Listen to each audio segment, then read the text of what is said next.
Shalom, selamat sore Bapak Ibu Saudara semua. Pada kesempatan yang indah ini saya akan menjawab tuduhan dari Ustadz Nandar bahwa Yesus menikah. Nah, kenapa Bapak Ibu orang-orang seperti si Ustadz Nandar ini selalu berusaha untuk melakukan hal yang semacam ini ya. Kalau dia menikah berarti Yesus adalah manusia biasa. Nah, itu yang mereka upayakan supaya kita semua ya tidak percaya lagi bahwa Yesus adalah Tuhan. Nah, kita akan membuktikannya bahwa ucapan si Ustadz Nandar ini hanya sampah yang layak untuk dibuang ke tempat sampah. Ya, kita akan baca Alkitab yang dituduh olehnya yang menjadi dasar bahwa Yesus menikah. Lukas 7 ayat 37. Di kota itu ada seorang perempuan yang terkenal sebagai seorang berdosa. Ketika perempuan itu mendengar bahwa Yesus sedang makan di rumah orang Farisi itu, datanglah ia membawa sebuah buli-buli pualam berisi minyak wangi. Ayat 38, sambil menangis, ia pergi berdiri di belakang Yesus dekat kakinya, lalu membasahi kakinya itu dengan air matanya dan menyekanya dengan rambutnya. Kemudian ia mencium kakinya dan meminyakinya dengan minyak wangi itu. Nah, Bapak Ibu, berdasarkan ayat ini katanya eh, Yesus terbukti menikah. Kenapa? Karena ada seorang perempuan ya yang ditafsirkan oleh banyak orang perempuan ini adalah perempuan yang bernama Maria Magdalena.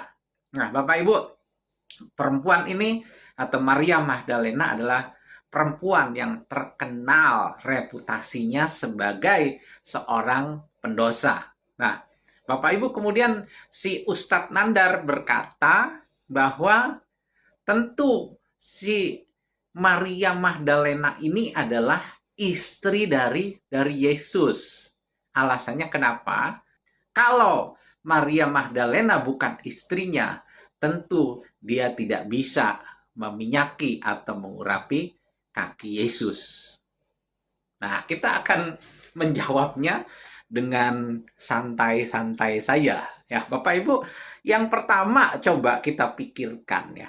Dikatakan oleh Ustadz Nandar, tentu Maria Magdalena ini istri dari Yesus. Karena kalau bukan, bagaimana mungkin dia bisa menyentuh kakinya Yesus dan mengurapinya?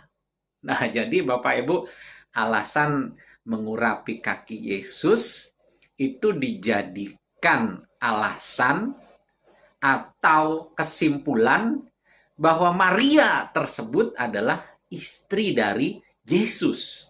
Jawabannya sederhana saja, Bapak Ibu.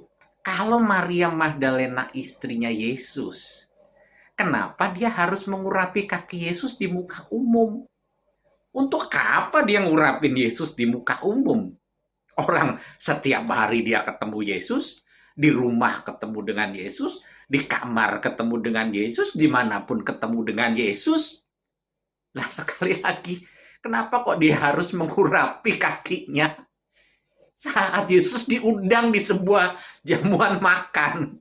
Nah, ini kan aneh ya. Nah, jadi Pak Nandar ya nggak mungkin lah dia istrinya Yesus. Yang kedua begini, benarkah ya seorang wanita itu tidak boleh mendatangi seorang pria dan kemudian bersentuhan dengan seorang pria yang bukan muhrimnya?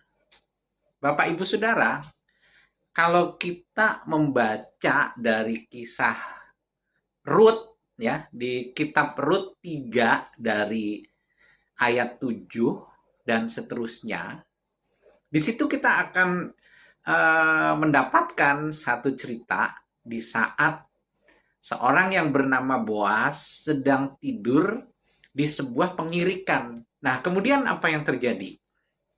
Bayangin, diceritakan pada malam hari nih, seorang perempuan yang bernama Ruth kemudian datang saat Boas sedang tertidur, kemudian menyingkapkan jubah yang ada di kakinya, dan kemudian Ruth tidur di bawah kakinya Boas. Kemudian apa yang terjadi? Saat tengah malam Boas bangun, Boas kaget. Ternyata ada seorang wanita yang tidur di bawah kakinya. Dan kemudian dia bertanya, siapakah engkau? Dan kemudian Ruth berkata kepada Boas, aku adalah Ruth. Nah, Bapak Ibu Saudara, yang jadi pertanyaan, apakah tindakan Ruth yang menghampiri Boas di malam hari tersebut, apakah melanggar adat istiadat orang Yahudi? Nah, tentu dalam kasus-kasus tertentu itu dianggap melanggar. Tetapi Bapak Ibu, dalam kasus Ruth itu dianggap tidak melanggar. Kenapa? Karena ternyata segala sesuatu itu bisa ditelusuri dengan sesuatu yang namanya modusnya apa. Kedatangan Ruth kepada Boas dianggap modusnya, motivasinya adalah bukan motivasi yang salah. Dan yang kedua, Ruth punya reputasi yang benar. Ruth punya reputasi, dia adalah wanita baik-baik.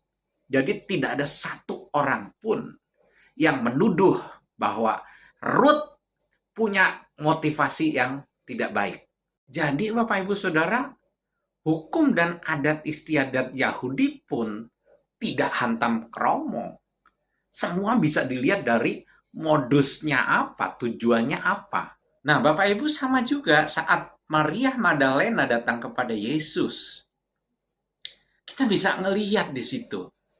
Tidak ada modus negatif sedikit pun yang dilakukan oleh Maria Magdalena tersebut.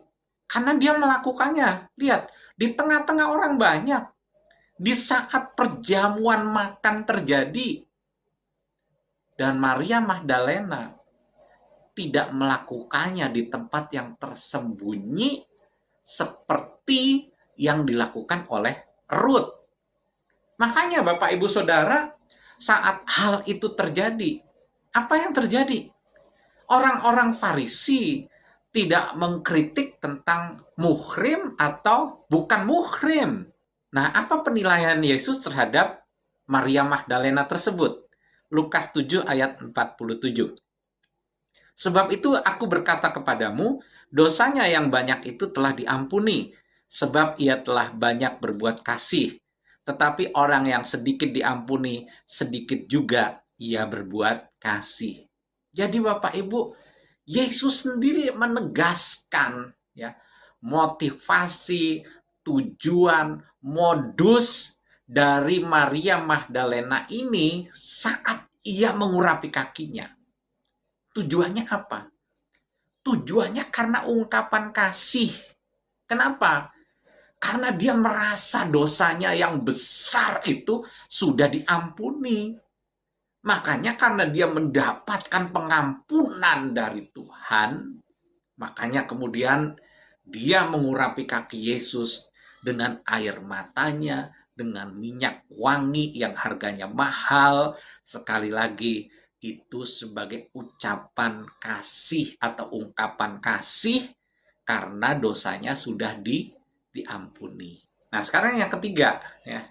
Waktu itu Ruth minta dua permintaan. Yang pertama dia mau ditebus. Yang pertama dia minta untuk ditebus. Yang kedua dia minta untuk ada di bawah perlindungan Boas, yang artinya dia minta untuk bisa dinikahi oleh Boas. Tapi Bapak Ibu, apa yang terjadi? Pada waktu itu kalau Boas menolak, maka pernikahan tidak akan terjadi. Tapi dalam cerita tersebut, memang akhirnya Boas menerima apa yang diminta oleh Ruth, dan akhirnya Ruth bisa menikah dengan Boas. Jadi saat Ruth datang kepada Boas di malam hari itu, Ruth belum menikah dengan Boaz. Benar nggak Bapak Ibu Saudara? Nah, demikian juga Bapak Ibu. Saat Maria Magdalena datang kepada Yesus. Seandainya nih ya, kita bodoh-bodohan saja. Seandainya Maria Magdalena datang kepada Yesus waktu itu punya tujuan untuk dinikahi oleh Yesus atau minta dinikahi oleh Yesus, berarti Bapak Ibu, saat cerita ini ditulis di dalam Lukas 7 tadi, peristiwanya adalah belum terjadi sebuah pernikahan. Nah, tetapi sekali lagi, itu kalau motivasinya itu. Tapi yang jelas, motivasi Maria Magdalena datang kepada Yesus bukan untuk minta dinikahin. Karena jelas dari apa yang dikatakan Yesus, bahwa dia hanya mengucapkan ucapan terima kasih, rasa syukur, karena dia sudah diselamatkan. Nah, kemudian di ayat 48, apa jawaban Yesus? Lalu ia berkata kepada perempuan itu, ini kata Yesus, dosamu telah diampuni. Nah, Bapak Ibu Saudara, lihat di sini. Saat Maria Magdalena mengurapi kaki Yesus, jawaban Yesus apa? Jawaban Yesus bukan begini, oke, aku mau menikah dengan kamu. Tidak. Tapi jawaban Yesus adalah dosamu sudah diampuni. Jadi Bapak Ibu sekali lagi, tidak ada konteks dalam cerita ini adalah tentang seorang wanita yang melamar untuk dinikahi oleh Yesus. Nah, Bapak Ibu Saudara, dari 3 alasan yang saya berikan tersebut, saya percaya kita bisa memahami bahwa cerita di Lukas 7 ayat 37 dan seterusnya bukanlah bercerita tentang lamaran seorang wanita yang pengen dinikahi oleh Yesus, dan bukanlah satu cerita bahwa Maria Magdalena adalah istrinya Yesus. Semua itu hanya fitnah. Justru di ayat yang terakhir tadi yang kita baca bersama-sama di ayat 48, Yesus berkata, dosamu sudah diampuni. Semua itu menegaskan bahwa dia adalah Tuhan. Karena hanya Tuhan yang punya hak untuk mengampuni dosa manusia. Terima kasih untuk kebersamaannya. Tuhan memberkati kita semua. Salam, tetap semangat.